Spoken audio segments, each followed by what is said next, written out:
Hello friends, एक बार पुनः आप सभी का स्वागत है हमारे इस यूट्यूब चैनल पर। आई होप आप सभी अच्छे होंगे और आपकी प्रैक्टिस भी अच्छी ही चल रही होंगी। इस बार पुनः हम लेक्चर थर्ड को लेकर आए हैं। इसके पहले हम लोगों ने 2 लेक्चर बना लिए हैं, जो कि हमारे प्लेलिस्ट में काफ़ी इम्पोर्टेंट क्वेश्चन हम लोगों ने डिस्कस किए वहाँ पे। जैसा कि एनसीईआरटी बेस्ड हो गए या फिर पीवाईक्यू से रिलेटेड हो गए। काफ़ी इम्पोर्टेंट क्वेश्चन हम लोगों ने उस लेक्चर्स में डिस्कस किए थे। तो चलिए आज के हम इस लेक्चर में काफ़ी इम्पोर्टेंट क्वेश्चन देखेंगे।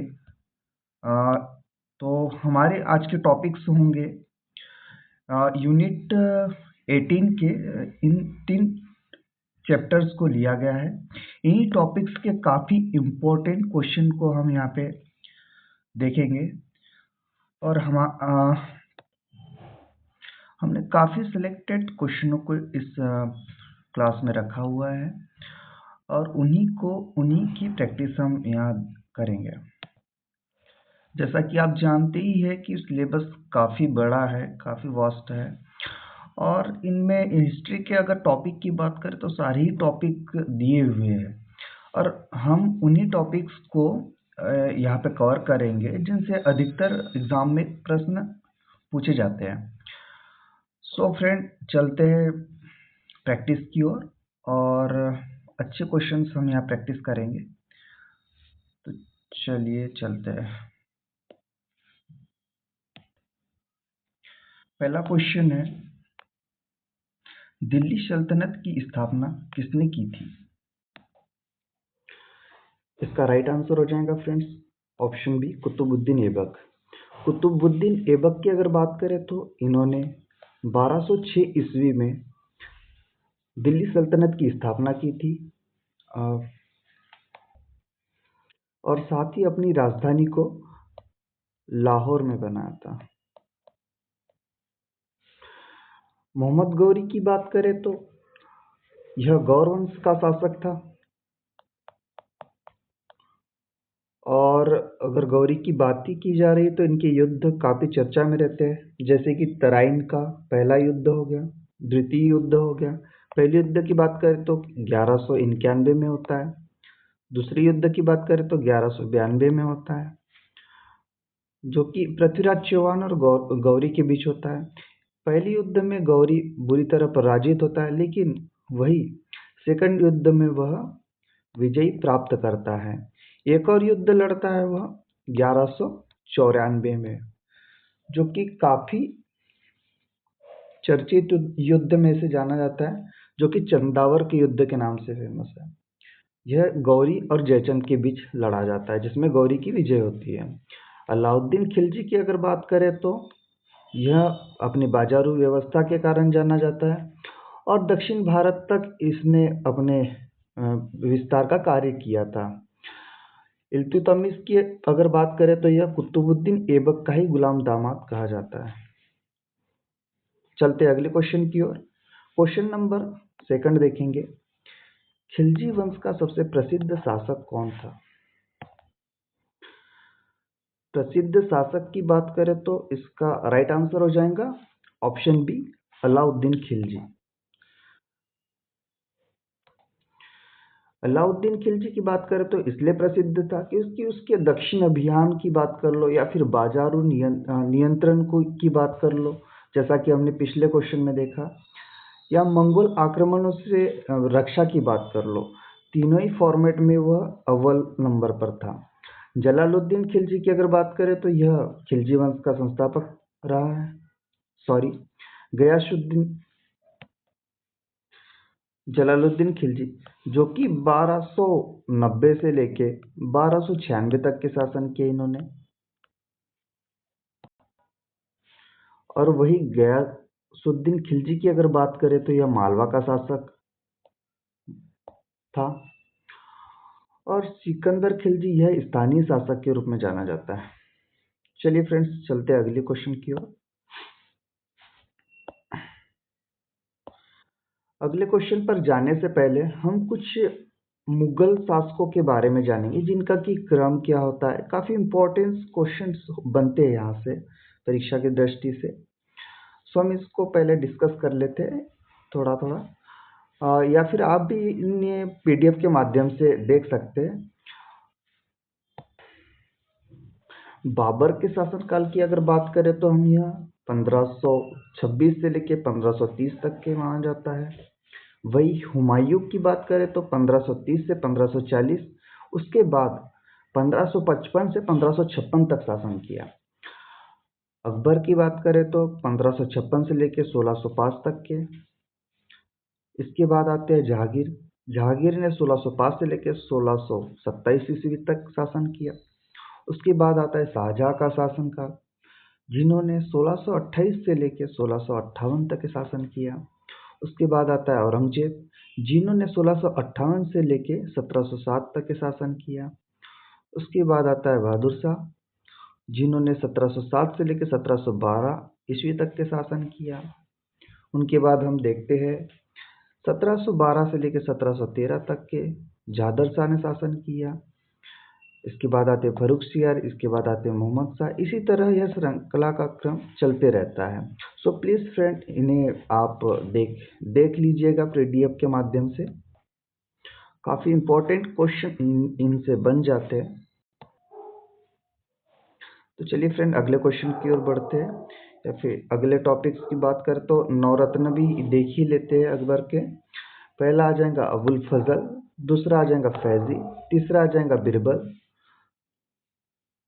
चौथा, तीसरा आ जाएगा तानसेन, चौथा बिरबल, पांचवा आ जाएगा टोडरमल, छठवा आ जाएगा मानसिंह, सातवां आ जाएगा अबुल रहीम खान खां, आठवें की बात करें तो फकीर निजामुद्दीन, नब्बे की बात करें तो मुल्ला दो प्याजा। ये इसके नवरत्न हो जाते हैं अकबर के। चलते फ्रेंड्स अगले क्वेश्चन की ओर। क्वेश्चन नंबर 3 देखेंगे, विजयनगर साम्राज्य की स्थापना कब हुई? इसका राइट आंसर हो जाएगा फ्रेंड्स ऑप्शन ए, 1336 ईस्वी में। 1336 ईस्वी में ही विजयनगर साम्राज्य की स्थापना की गई थी हरिहर व बुक्का ने। 1206 ईस्वी की बात करें तो जैसा कि हमने पहले क्वेश्चन में देखा ही था, कुतुबुद्दीन ऐबक ने गुलाम वंश की स्थापना की थी, है ना। 1526 ईस्वी की बात करें तो बाबर ने पानीपत की लड़ाई में विजय प्राप्त की थी, जो कि पानीपत का पहला युद्ध कहलाता है। 1565 ईस्वी की बात करें तो तालीकोटा के युद्ध में विजयनगर की हार हुई थी। तो चलिए फ्रेंड्स अगले क्वेश्चन को हम देखते हैं। क्वेश्चन नंबर 4 देखेंगे, विजयनगर साम्राज्य की स्थापना किसने की थी? इसका राइट आंसर हो जाएगा ऑप्शन ए। तो फ्रेंड, हमने अभी पिछले ही क्वेश्चन में देखा कि हरिहर बुक्का ने विजयनगर साम्राज्य की स्थापना की थी।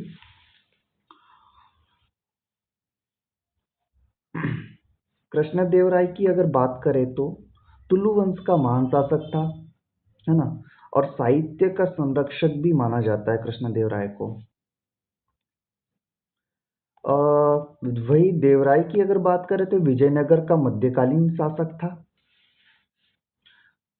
नरसिंह राय की भी अगर बात करें तो विजयनगर का एक प्रमुख शासक कहा जा सकता है।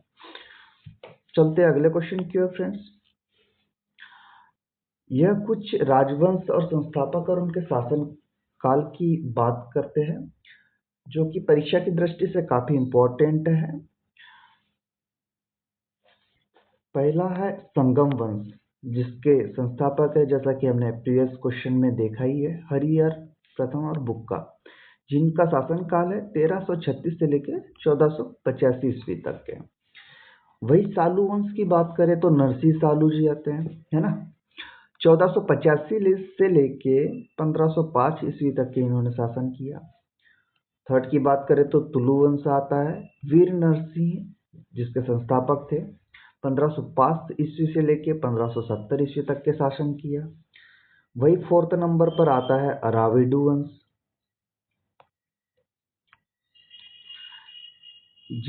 जिसके संस्थापक है तिरुमल, जिसका शासन काल है 1570 से लेके 1650 ईस्वी तक के। चलिए फ्रेंड्स, इन्हें काफ़ी अच्छे से देख लीजिएगा। काफ़ी इम्पोर्टेंट होता है कि परीक्षा की दृष्टि से पूछ लिया जाएगा, या फिर सालू वंश के संस्थापक या फिर तुलु वंश के संस्थापक कौन है, क्या रहा इनका शासनकाल। सो फ्रेंड, एक बार फिर आप इन्हें देख लीजिएगा। चलते अगले क्वेश्चन की ओर। क्वेश्चन नंबर 5 देखेंगे।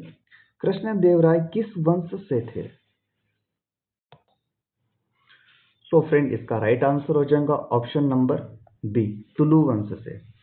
संगम वंश को भी हम देख चुके, अराविडो वंश को भी और सालू वंश को भी, जैसे कि प्रीवियस ईयर में या फिर प्रीवियस टॉपिक पे हम देख चुके हैं। तो इसको आप आंसर देने की कोशिश करिएगा। क्वेश्चन नंबर 6 देखते हैं। पानीपत की प्रथम लड़ाई कब हुई? बताइए फ्रेंड्स, क्या हो जाएगा इसका राइट आंसर? ऑप्शन ए, 1526 ईस्वी में। हम लोगों ने पहले ही क्वेश्चन के माध्यम से इसको डिस्कस किया था। 1556 ईस्वी की अगर बात करें तो यही अकबर और हेमचंद्र विक्रमादित्य के बीच युद्ध की वर्णन मिलता है। 1761 ईस्वी की बात करें तो मराठों और अब्दाली के बीच में तीसरा पानीपत का युद्ध हुआ था, है ना। और 1707 ईस्वी की बात करें तो यह औरंगजेब की मृत्यु का काल था। तो चलो फ्रेंड, अगले क्वेश्चन की ओर बढ़ते हैं। क्वेश्चन नंबर 7 देखेंगे। बाबर ने किसकी हार के बाद भारत में मुगल साम्राज्य की नींव रखी?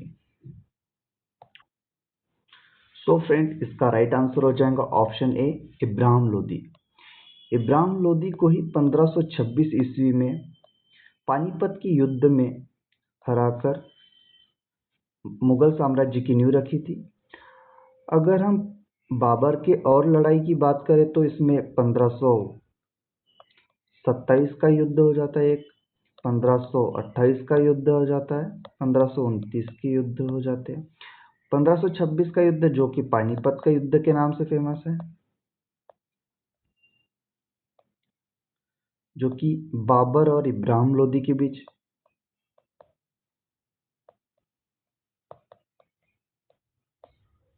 1527 की युद्ध की अगर बात करें तो यह राणा सांगा और बाबर के बीच में, जो कि खानवा के युद्ध के नाम से जाना जाता है।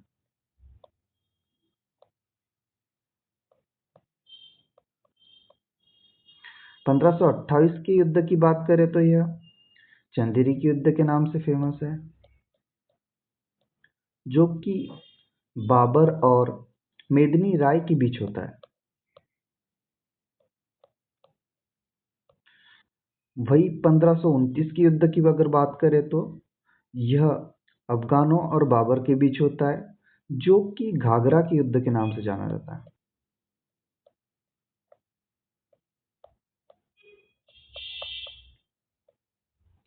ये चारों ही युद्ध काफी इम्पोर्टेंट हो जाते हैं बाबर के लिए।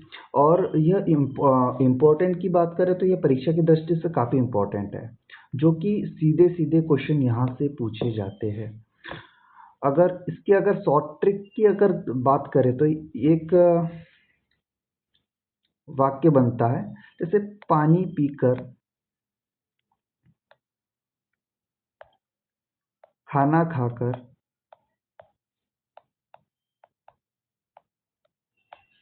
चंदेरी चली घाघरा। पानी से आ जाएगा पानीपत, खाना से लेके आ जाएगा खानवा, चंदेरी से ले जाएगा चंदेरी, और घाघरा तो ऑलरेडी दिया ही हुआ है ना। तो ये इस ट्रिक्स के माध्यम से आप इन चारों ही युद्ध को के क्रम को भी ध्यान रख सकते हैं, 1526 से 1529, और इनके नाम को भी याद रखा जा सकता है। तो चलिए फ्रेंड्स, अगले क्वेश्चन की ओर बढ़ते हैं। क्वेश्चन नंबर 8 देखेंगे। अकबर का धार्मिक नीति से जुड़ा नया धर्म क्या कहलाया?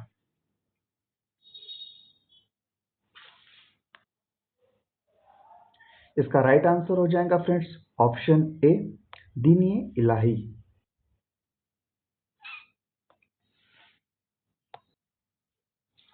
दीन इलाही की बात करें तो जो कि अकबर ने 1582 ईस्वी में जिसकी शुरुआत की थी। सूफी मत की बात करें तो इस्लाम का यह आध्यात्मिक रूप था। सनातन धर्म यह तो वैदिक परंपरा से संबंधित है। और इस्लाम जो कि पैगंबर मोहम्मद द्वारा स्थापित है। चलिए फ्रेंड्स अगले क्वेश्चन की ओर बढ़ते हैं। क्वेश्चन नंबर 9 देखेंगे। अकबर के दरबार के 9 रत्नों में से कौन प्रसिद्ध संगीतकार थे? काफी इंपॉर्टेंट क्वेश्चन है फ्रेंड्स। इसका राइट आंसर हो जाएगा ऑप्शन सी, तानसेन। तानसेन जो कि काफी महान संगीत यज्ञ थे और ध्रुपद शैली के उस्ताद भी माने जाते हैं।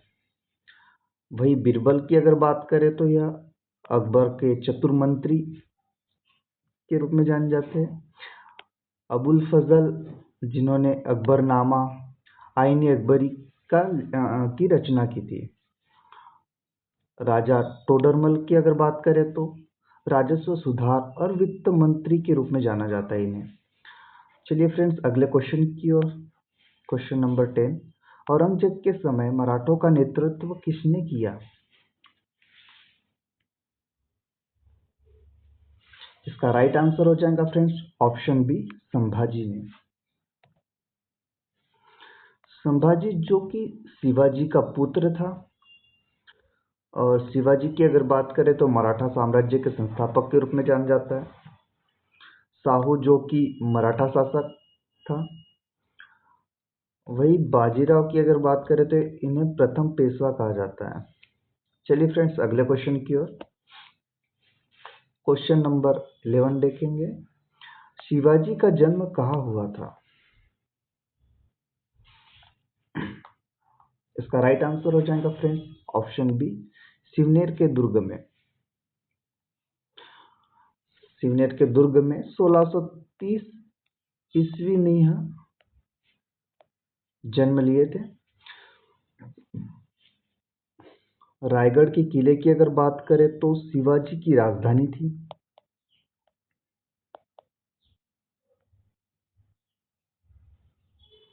वही तोरण किले की अगर बात करें तो यह शिवाजी का पहला विजय किला था।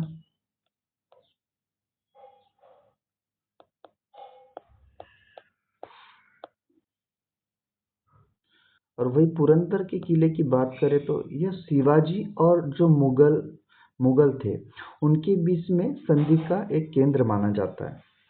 चलिए फ्रेंड्स अगले क्वेश्चन की ओर। क्वेश्चन नंबर 12 देखेंगे। शिवाजी ने अपनी राजधानी कहाँ स्थापित की थी? इसका राइट आंसर हो जाएगा फ्रेंड्स ऑप्शन ए, रायगढ़। रायगढ़ में ही फ्रेंड्स छत्रपति शिवाजी को 1674 ईस्वी में जिन्हें छत्रपति की उपाधि मिली थी। सिवनेर की बात करें तो जैसा कि हमने पिछले क्वेश्चन में देखा जो कि जन्मस्थली थी शिवाजी की।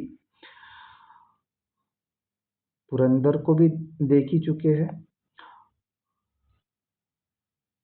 और जंजीरा जंजीरा की अगर बात करें तो सिद्धि नौसेना का गढ़ माना जाता है। चलिए फ्रेंड्स अगले क्वेश्चन की ओर। क्वेश्चन नंबर 13 देखेंगे। शिवाजी की को छत्रपति की उपाधि कहाँ मिली थी? जैसा कि हमने प्रीवियस क्वेश्चन में देख ही चुके हैं। इसका राइट आंसर हो जाएगा ऑप्शन ए, रायगढ़। चलते फ्रेंड्स अगले क्वेश्चन की ओर। क्वेश्चन नंबर 14 देखेंगे। पानीपत की तीसरी लड़ाई कब हुई थी? इसका राइट आंसर हो जाएगा फ्रेंड्स ऑप्शन ए, 1361 ईस्वी में, जो कि मराठों और अब्दाली के बीच हुई थी।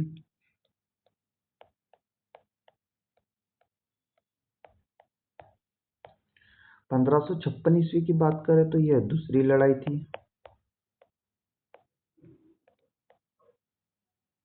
1526 ईस्वी की बात करें तो यह पानीपत की पहली लड़ाई हुई थी। 1707 ईस्वी की अगर बात करें तो यही हमने पिछले क्वेश्चन में देख चुके थे, जहां औरंगजेब की मृत्यु हुई थी।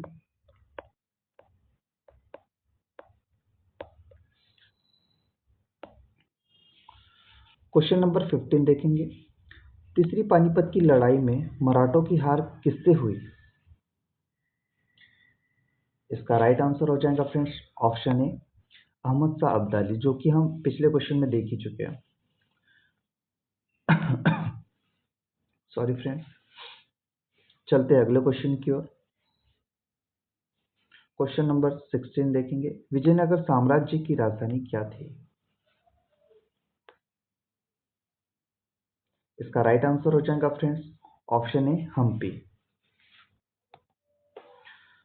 हम्पी की बात करते हैं, हम्पी जो कि स्थापत्य कला की दृष्टि से काफी प्रसिद्ध मानी जाती है। रायगढ़ को हम पिछले क्वेश्चनों में देख चुके हैं कि शिवाजी की राजधानी रही है। दिल्ली की बात करें तो सल्तनत और मुगल की राजधानी थी यहाँ। वही आगरा की अगर बात करें तो मुगलों की प्रमुख राजधानी के रूप में रही है। चलते अगले क्वेश्चन की ओर। क्वेश्चन नंबर 17 देखेंगे।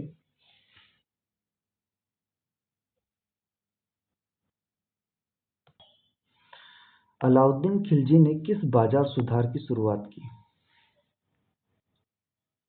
इसका राइट आंसर हो जाएगा फ्रेंड्स ऑप्शन ए, दाम नियंत्रण। दाम नियंत्रण से तात्पर्य इन्होंने अनाज की कीमतें तय करना या फिर बाजार सुधार की बात, मतलब जो भी अगर परेशानियां होती थी उस पर नियंत्रण करने की कोशिश की थी। भूमि सुधार की अगर बात करें तो शेरशाह द्वारा प्रभावित रूप से रहा है। चलते फ्रेंड्स अगले क्वेश्चन की ओर। क्वेश्चन 18 देखेंगे। तुगलक वंश का सबसे प्रसिद्ध शासक कौन था? इसका राइट आंसर हो जाएगा फ्रेंड्स ऑप्शन बी, मोहम्मद बिन तुगलक।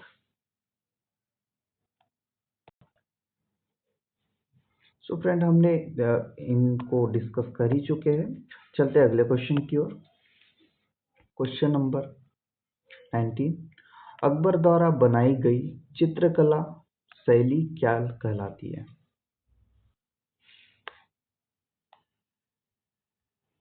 इसका राइट आंसर हो जाएगा फ्रेंड्स ऑप्शन ए, मुगल शैली,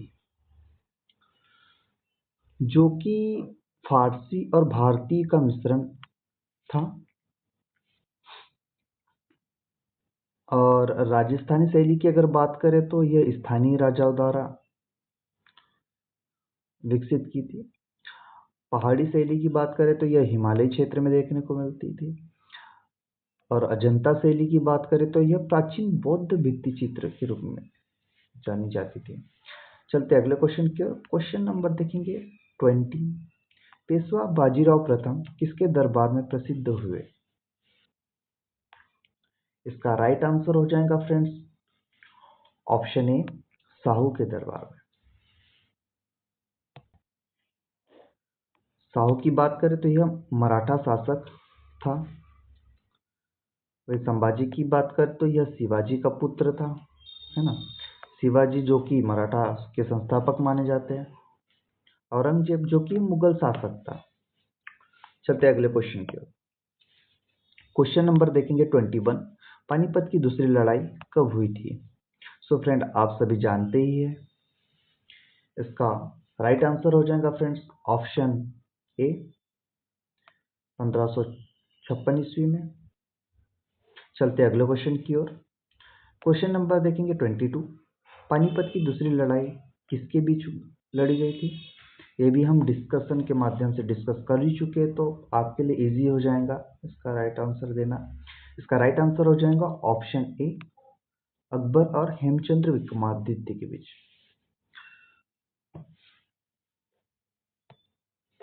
कब हुई थी फ्रेंड्स? जो कि हमने पिछले क्वेश्चनों में डिस्कस किया ही था। जो कि 1556 ईस्वी में हुई थी, है ना। बाबर और इब्राहिम लोदी के बीच की युद्ध की बात करें तो यह फ्रेंड्स 1556 सॉरी 1526, जो कि पानीपत की पहली लड़ाई हुई थी, है ना। वही मराठा और अब्दाली की बीच की बात करें तो यह 1761 में, जो कि पानीपत का थर्ड वार के रूप में जाना जाता है। ये हो गया फर्स्ट, ये सेकंड। चलिए फ्रेंड्स अगले क्वेश्चन की ओर।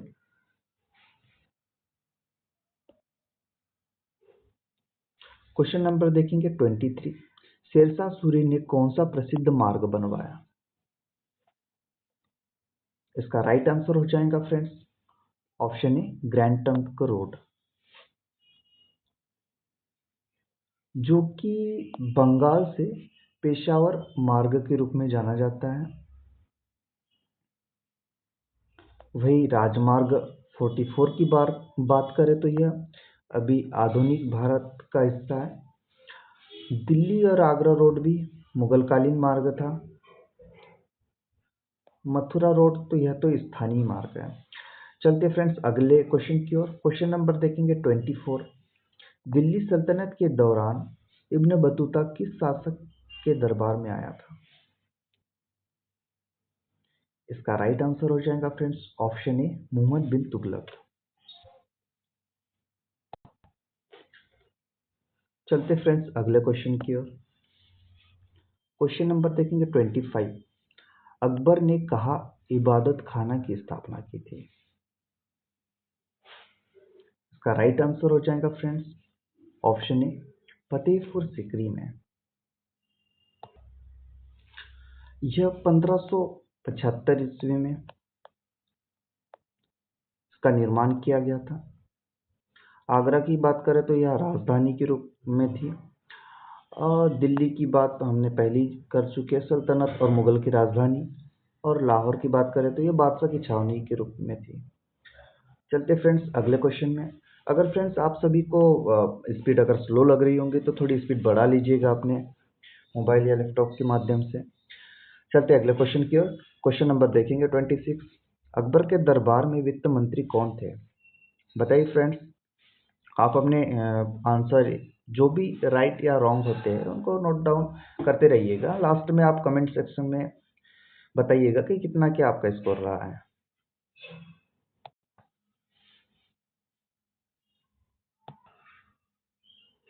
इसका राइट आंसर हो जाएगा फ्रेंड्स ऑप्शन ए राजा टोडरमल। टोडरमल ने ही दशांत प्रणाली लागू की थी। अबुल फजल की अगर बात करें तो ये इतिहासकार थे, है ना। और मानसिंह की बात करें तो यह अकबर के दरबार में ही सेनापति थे। बिरबल जो कि अकबर के दरबार के मंत्री थे। चलते फ्रेंड्स अगले क्वेश्चन की ओर। क्वेश्चन नंबर देखेंगे 27। औरंगजेब के समय मुगल साम्राज्य की राजधानी कहाँ थी? इसका राइट आंसर हो जाएगा फ्रेंड्स ऑप्शन ए दिल्ली में। चलते फ्रेंड्स अगले क्वेश्चन की ओर। क्वेश्चन नंबर देखेंगे 28। शिवाजी के प्रशासनिक मंत्रिमंडल को क्या कहा जाता था?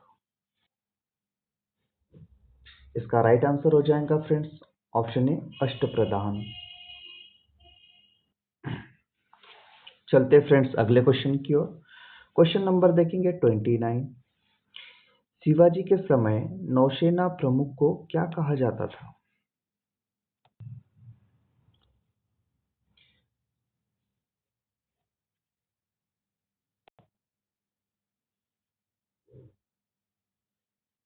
इसका राइट आंसर हो जाएगा फ्रेंड्स ऑप्शन डी सर ये नौ, जो कि नौसेना प्रमुख का एक पद था। सरनोबत की बात करें तो यह सेना प्रमुख का पद था। सेनापति जो कि सेना प्रमुख था, है ना। आज्ञाधिकारी की बात करें तो यह गुप्तचर था।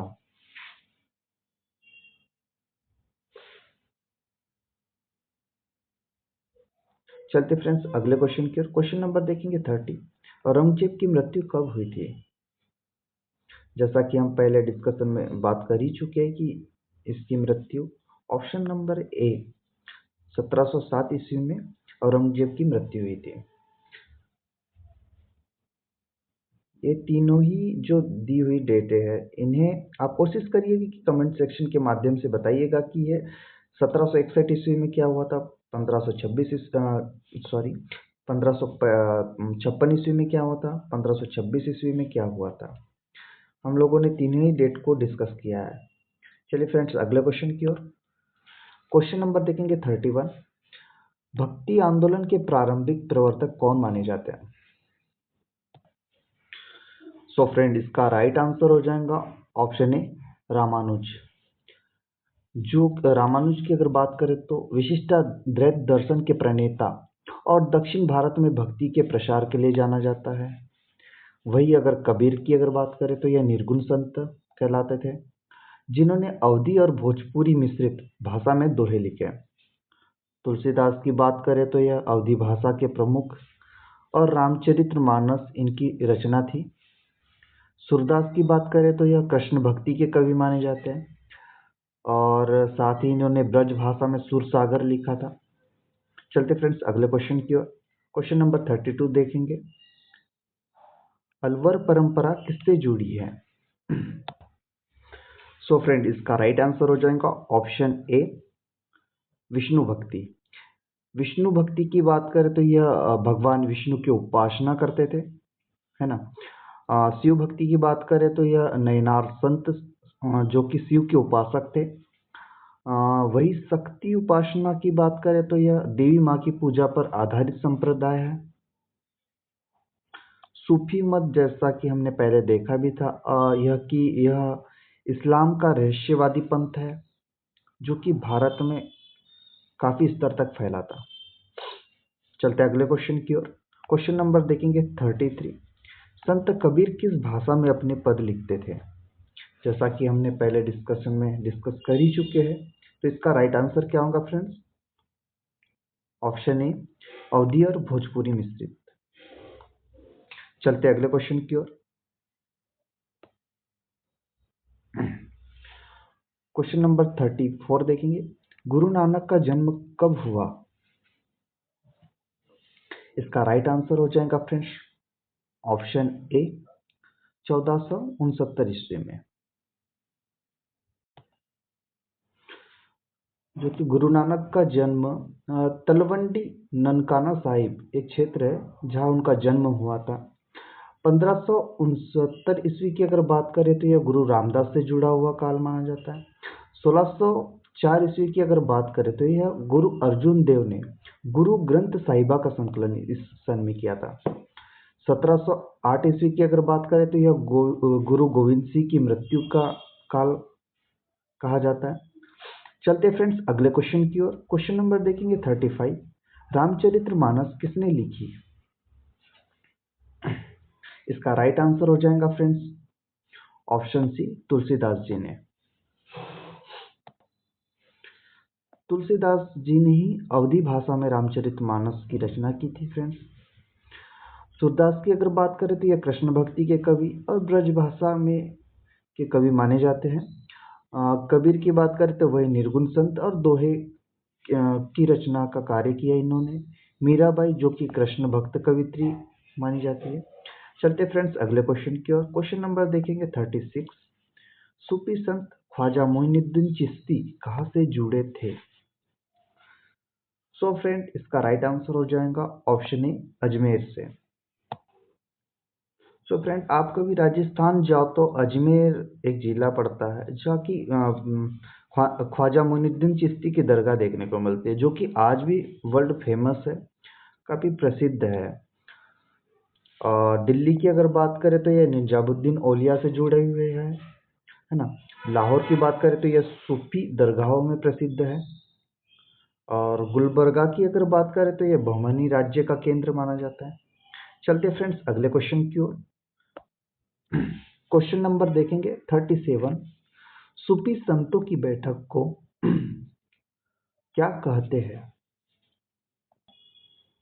इसका राइट आंसर हो जाएगा फ्रेंड्स ऑप्शन ए खान खा। खानका की अगर बात करते हैं, सूफी संतों का आश्रम और बैठक स्थल के रूप में जाना जाता है। दरबार की अगर बात करें तो यह शाही अदालत के रूप में जानी जाती थी। सभा जो कि साधारण बैठक ही कहलाती थी। मठ यह कि हिंदू संतों का निवास। चलते फ्रेंड्स अगले क्वेश्चन की ओर। क्वेश्चन नंबर देखेंगे 38। भक्ति संत मीराबाई किसकी उपासना करती थी? सो फ्रेंड इसका राइट आंसर हो जाएगा ऑप्शन सी, कृष्ण की, जो कि हमने पहले क्वेश्चन में डिस्कस कर चुके इसके बारे में। चलते फ्रेंड्स अगले क्वेश्चन की ओर। क्वेश्चन नंबर देखेंगे 39। जप्पू जी साहिबा किस धर्म का ग्रंथ है? इसका राइट आंसर हो जाएगा फ्रेंड्स ऑप्शन सी, सिख धर्म से जुड़ा हुआ है। वही हम बौद्ध की अगर बात करते हैं तो यह त्रिपिटक ग्रंथ आते इसमें, है ना। और जैन की अगर बात करें तो ये आगम साहित्य आते इसमें ग्रंथ, है ना। वही हम अगर हिंदुओं के बारे में बात करें तो इनके ग्रंथ के रूप में वेद आते, पुराण आते, मुख्य ग्रंथ आते। चलते फ्रेंड्स अगले क्वेश्चन की ओर। यह कुछ सिख धर्म के गुरु रह चुके हैं, जो कि एक क्रम में दिए हुए हैं। पहले इनमें आते हैं गुरु नानक देव जी, है ना। दूसरे आते हैं गुरु अंगद देव जी। तीसरे देखने को मिलते हैं हमें गुरु अमरदास जी। चौथे हमें गुरु रामदास जी। पांचवे का देखें तो गुरु अर्जुन देव, है ना, अर्जुन आ जाएगा। छठवें नंबर पर देखें तो गुरु हरगोविंद जी। सातवें पर गुरु हर राय जी। आठवें नंबर पर गुरु हरिकिशन जी।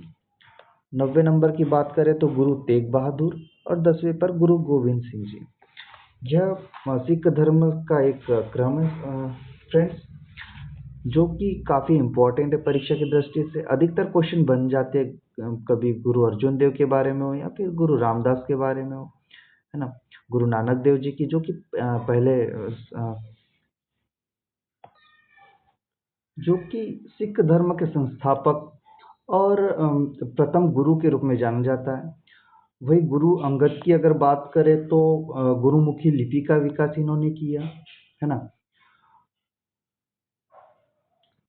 गुरु अमरदास की अगर बात करें तो इन्होंने लंगर व्यवस्था जो थी उसको उसकी परंपरा को मजबूत करने का कार्य किया, है ना।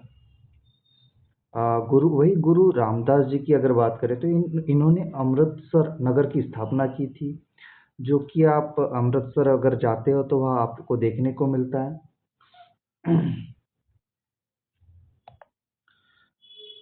वही फिफ्थ गुरु अर्जुन देव जी की अगर बात करें तो यह आदि ग्रंथ का संकलन किया था इन्होंने।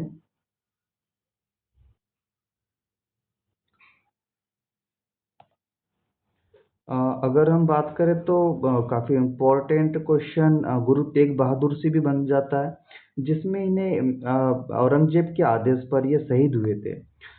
जैसा कि इन्हें हिंद दी चादर के रूप में जाना जाता है, हिंद दी चादर के नाम से ही जाना जाता है। वही हम गुरु गोविंद सिंह जी की बात करें तो यह खालसा पंथ की स्थापना की थी, जो कि 1699 ईस्वी में देखने को मिलता है। तो चलिए फ्रेंड्स अगले क्वेश्चन की ओर। क्वेश्चन नंबर देखेंगे 40। सिखों के पांचवें गुरु कौन थे? इसका राइट आंसर हो जाएगा फ्रेंड्स ऑप्शन बी, गुरु अर्जुन देव। जैसा कि हमने पहले डिस्कशन में डिस्कस कर ही चुके इनके बारे में, है ना। गुरु नानक जी जो कि प्रथम गुरु, है ना। गुरु अर्जुन देव फिफ्थ गुरु, है ना। गुरु तेग बहादुर की बात करें तो ये 90वें गुरु थे। गुरु गोविंद सिंह की बात करें तो ये 10वें गुरु थे, जिन्होंने खालसा पंथ की स्थापना की थी। चलते अगले क्वेश्चन की ओर। क्वेश्चन नंबर देखेंगे 41। गुरु गोविंद सिंह ने 1699 में क्या स्थापित किया? सो फ्रेंड इसका राइट आंसर हो जाएगा ऑप्शन ए, खालसा पंथ। चलते फ्रेंड्स अगले क्वेश्चन की ओर। क्वेश्चन नंबर देखेंगे 42। सिखों का प्रमुख धार्मिक ग्रंथ कौन सा था? इसका राइट आंसर हो जाएगा friends option C, Guru Granth Sahib. अगर वेद की बात करें तो हिंदू धर्म का मूल ग्रंथ है। बाइबिल की अगर बात करें तो यह ईसाई धर्म ग्रंथ है। और कुरान की बात करें तो यह इस्लाम का पवित्र ग्रंथ माना जाता है। चलते फ्रेंड्स अगले क्वेश्चन की ओर। क्वेश्चन नंबर देखेंगे 43। कबीर के उपदेश किस संप्रदाय में संग्रहित है? इसका राइट आंसर हो जाएगा फ्रेंड्स ऑप्शन ए, कबीर पंथ। इसके अनुयायियों द्वारा इसे इन उपदेशों को संकलित किया गया था इसमें। अगर नाथ पंथ की बात करें तो यह गोरखनाथ परंपरा से संबंधित है। Sorry friend. चिश्ती सिलसिले की अगर बात करें तो यह सूफी संत की परंपरा मानी जाती है ना। वेदांत की अगर बात करें तो शंकराचार्य के दर्शन का स्रोत मिलता है हमें। चलते फ्रेंड्स अगले क्वेश्चन की ओर। क्वेश्चन नंबर देखेंगे 44। आधुनिक भारतीय इतिहास का सबसे महत्वपूर्ण प्राथमिक स्रोत कौन है? तो फ्रेंड इसका राइट आंसर हो जाएगा ऑप्शन ए, सरकारी अभिलेख। सरकारी अभिलेख जो कि ब्रिटिश दस्तावेज हो गए या फिर आधिकारिक रिकॉर्ड में जो भी मिलता है वही हमारे प्राथमिक स्रोत माने जाते हैं। पुराण की अगर बात करें तो ये धार्मिक साहित्य है जो कि आधुनिक इतिहास से असंबंधित है। जातक कथाएं बौद्धकालीन साहित्य है ना। महाभारत जो कि एक प्राचीन ग्रंथ माना जाता है। चलते हैं अगले क्वेश्चन की ओर। अगला क्वेश्चन देखेंगे 45। इंडियन नेशनल कांग्रेस की स्थापना की जानकारी किस स्रोत से मिलती है? सो फ्रेंड इसका राइट आंसर हो जाएगा ऑप्शन ए, ब्रिटिश सरकारी दस्तावेजों से। यह इसलिए मिलती है फ्रेंड्स क्योंकि आधिकारिक रिकॉर्ड में यह विवरण देखने को मिलता है। वेद के बारे में हम पहले क्वेश्चन में चर्चा कर ही चुके हैं जो कि प्राचीन धार्मिक ग्रंथ है ना। गजट की बात करें तो यह समाचार और नोटिफिकेशन कहलाता है। अभिलेख की अगर बात करें तो यह ऐतिहासिक रिकॉर्ड है। चलते फ्रेंड्स अगले क्वेश्चन की ओर। क्वेश्चन नंबर देखेंगे 46। परसिवल स्पीयर किस विषय के इतिहासकार थे? इसका राइट आंसर हो जाएगा फ्रेंड्स ऑप्शन सी, आधुनिक भारत के।